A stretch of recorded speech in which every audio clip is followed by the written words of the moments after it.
İndi lazeri damar içərisinə daxil edəcəyik. Burada da yenə aydın şəkildə biz həlqələri görə bilirik. İndi isə damarın içərisindən hərəkəti daha aydın şəkildə görmək olur.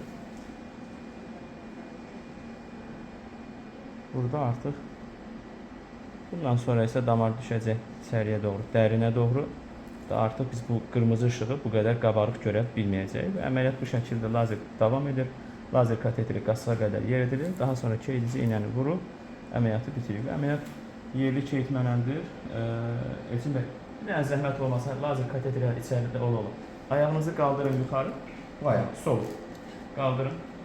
İndi açın. Açın, uzaq. Yəni uzaq. Tam uzaq. Rahat uzaq. Burada bir daha deyirik, hər hansı narkoz, əlavə ümumi anesteziyanın bağlı olan preparatlar ehtiyac yoxdur. Çünki yerli keyitmə tam kifayət edir ki, bu əməliyyatı problemsiz başa çatdıraq. Ümumiyyətlə, lazer əməliyyatının da açıq əməliyyatının ən böyük üstünlüklərindən biri narkoz olmadığı üçün, spinal anesteziyaya, yəni beldən vurulan anesteziya üçün ehtiyac olmadığı üçün narkoza dair olan risklərimiz artıq qalır kənarda. Bu əməliyyatdan sonra pasiyent rahat durub gəzə bilir. Ona görə də lazer əməliyyatı üçün əgər ümumi anesteziya gərək duyulursa və ümumi anesteziya verilirsə, əslində bu bir növ prosedurun prinsiplərini, təməl prinsiplərini, qaydalarını pozmuş olur.